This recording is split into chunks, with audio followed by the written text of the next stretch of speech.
Welcome everybody to your Friday drive-by. I'm Chris Collins. This is Christian. Hello, everyone. And this is Service Drive Revolution, where we answer your questions.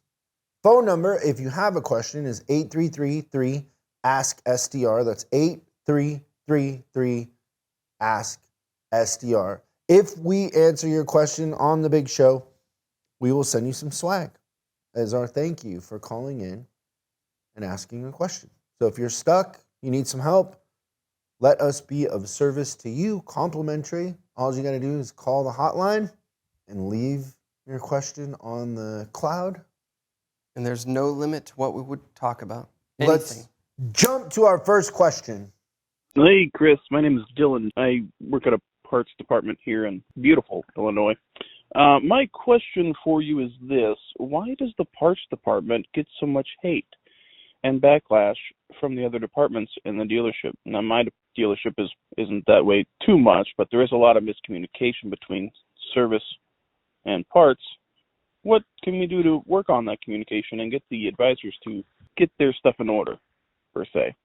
Thank you.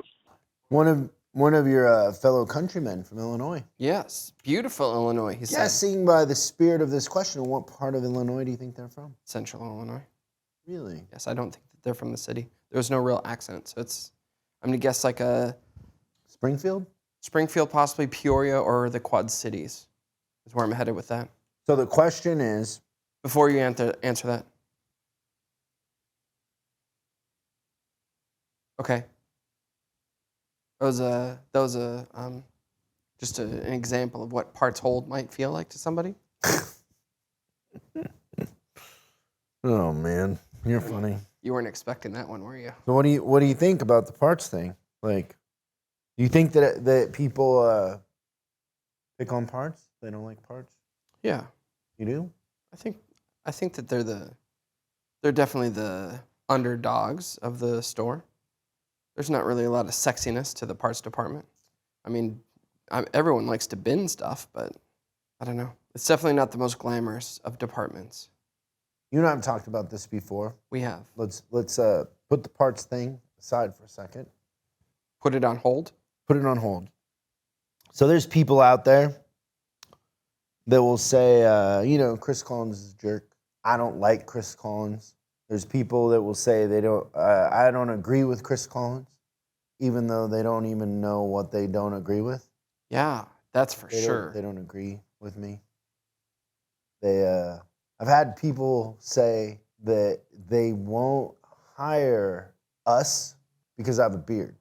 There's literally dealers out there that have a strict shaving policy in their dealers, that everybody has to be clean shaven. That the Steinbrenner group? And that I'm some sort of hippie or something. Like, yeah. Oh, you're California too. Yeah, California. Don't forget that part. Nobody's ever said that they won't hire us because I live in California. I'm not from California, but they do point out that you're from California is why you have your views. And so when somebody is prejudiced against beards, when somebody doesn't like me because I appear to be intimidating or mean, when somebody doesn't agree with something that I say, whose fault is that? I believe it's your fault. Exactly. It's 100% my fault. Because you got to ask, well, if somebody doesn't like me, what did I do to make them like me? Have I spent any time or effort? Most of the time, people that say they don't like me, I've never even met. I know nothing about them. So I've done nothing on my end to try to get them to like me. The only thing I can control is what I project, right? And so if I want to show interest in somebody, if I want somebody to like me, then I need to work on that. But that's the only thing I can control. In a sense, I can control their opinion, right? I know when I say certain things, it's going to rub people the wrong way. I know that. I know if I'm authentically myself, I know that's going to rub people the wrong way. I also know that if I looked a different way and I acted a different way, more people would like me. But my goal isn't to be liked by everybody. That's not my goal. It's not. I've never been one to care about other people's approval. I'm not looking for validation. In fact, when somebody says that they don't like me, most of the time, the reason why they're saying that is what? Is that that's how you want them to think about you? What else, though? That's true too, but what else? That they aren't basing it on facts. No, they see themselves in me, and they don't like themselves. Oh, that's right. I remember having that discussion. Yeah, and so I own it. So I would say when I rarely see a parts manager, but I have seen him. I'll tell you, I've seen him. They're out there. A parts manager that even comes out of their office and tries to engage with the advisor. I can count on one finger how many parts managers came to shift meetings every morning. I do love when they do that. The advisors are selling parts on the ROs, but you never see the parts manager. And so I would say if you want people to respect parts, get out there and run a campaign. Be present, be involved. Ask people what they think with the genuine intention of hearing them, not being right. So if you want to be liked, if the goal is to be liked, be likable. Get out there. But I find most of the time parts managers aren't engaged in that sense. They're detached. Yes, being liked is not high on their priority list. Yeah. And I don't, but if you had the choice of having a parts manager you liked or having a 99% fill rate, which would you take? Fill rate, please. Yeah. So understand too, like that's always been my theory is I'd rather put out a personality that makes the people that I don't want to be around not like me and attract the people that want results that I want to talk to that I feel like I would be a good match with. And so that's intentional, right? Like it's when we do strategy sessions or people call in and they're like, hey, we need help. We're interviewing them as much as they're interviewing us. We're not looking to have everybody as a client. That is not our goal. We'd rather have less clients that actually want to make a difference and want to change the industry and do good things than be everything for everybody. It's not our goal. It's not our intention. And then what was his other question? How do I get advisors to get organized? Yeah, like what I kind of heard that as is that it's the advisor's fault. Maybe that's why they're having such an issue. But here's how you do it. Let me tell you. Go out there and spend a little time with them and diagnose where their constraints are and help them and encourage them and maybe gamify them or figure out something to encourage a different behavior. But you're not going to be able to fix it from afar. You got to get involved and you got to ask questions, understand their process, and then, be the leader, mentor, help. Yeah, it might be a game changer if they knew you cared, right? Yeah, but you can't just stick your toe in and then run away. You got to be serious. Good question though. Thank you. We should send him a parts hold shirt. Yeah. Next question. Hello, Chris. I'm a 55-year-old male that has found himself without a good career. I have done towing in the past, but think that moving forward in a service advisor role would be the right direction. I have no experience in this field. How would I go about selling myself to the local service departments in my area? Appreciate the help, Chris. So I've got a story about this. Back from my sales days. Like, the thing I would say is that, so right after I started, I remember maybe 6 months, 7 months, this guy came in. So you were on the dark side. I was on the dark side. I was on the sales side. You were working in sales. And we had this gentleman interview. His name was Jeff Freed. And never sold cars before. He was actually, I think he was almost 60 at the time. And I hope if you're still alive. Hi, Jeff. How are you? But he came in, no experience, interviewed, super likable, and the general manager gave him a chance, and he was phenomenal. He was a good car salesperson, great coworker, and it was good that he got a chance because he had told me that a bunch of people passed over on him before he got to our dealership.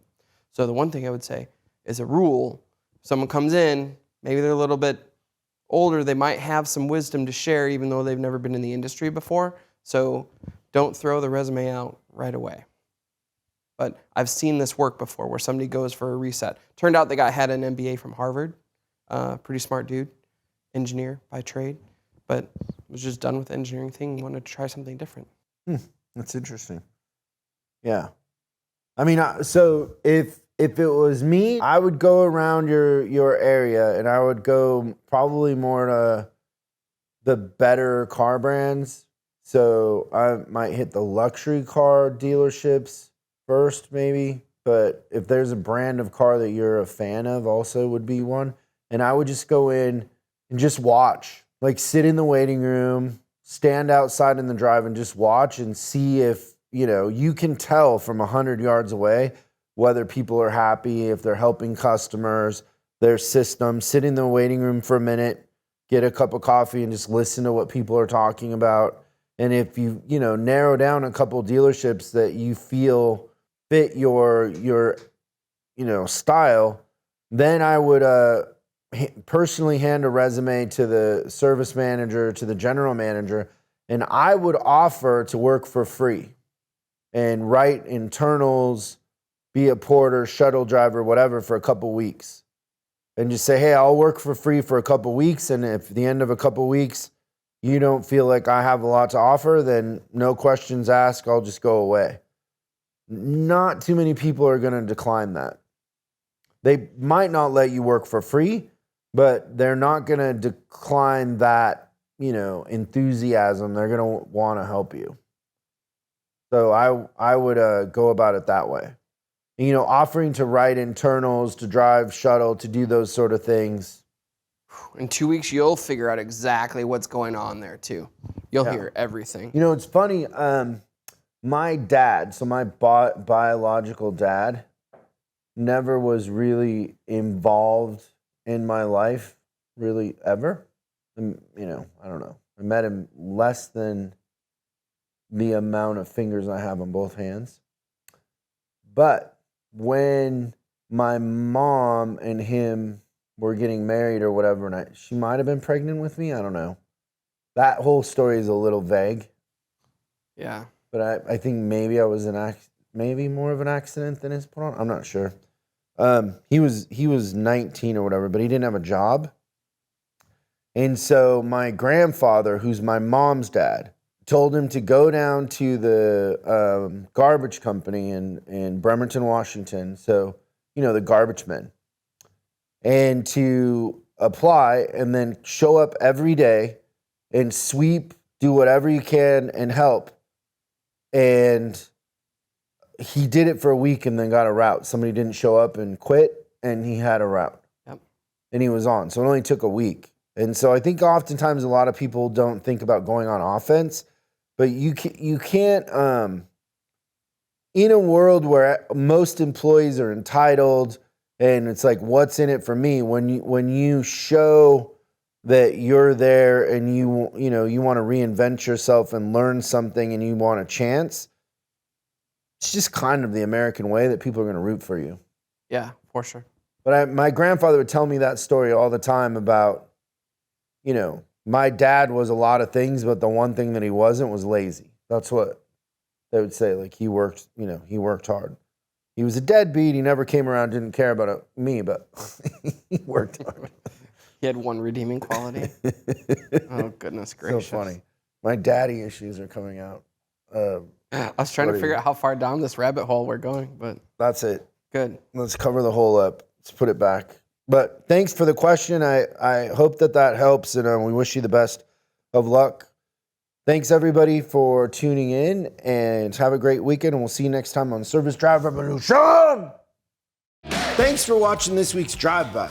I hope we gave you something to think about over the weekend. We're uploading new stuff every day, so make sure you subscribe and click the bell icon so you don't miss out. If you have a question you'd like us to answer on the show, call 8333-ASK-SDR and we'll answer your question on the show. That's 8333-ASK-SDR. For special deals on our books and training, head over to offers.chriscollinsinc.com. Now that's offers.chriscollinsinc.com. I'm Chris Collins, and I'll see you in the next video.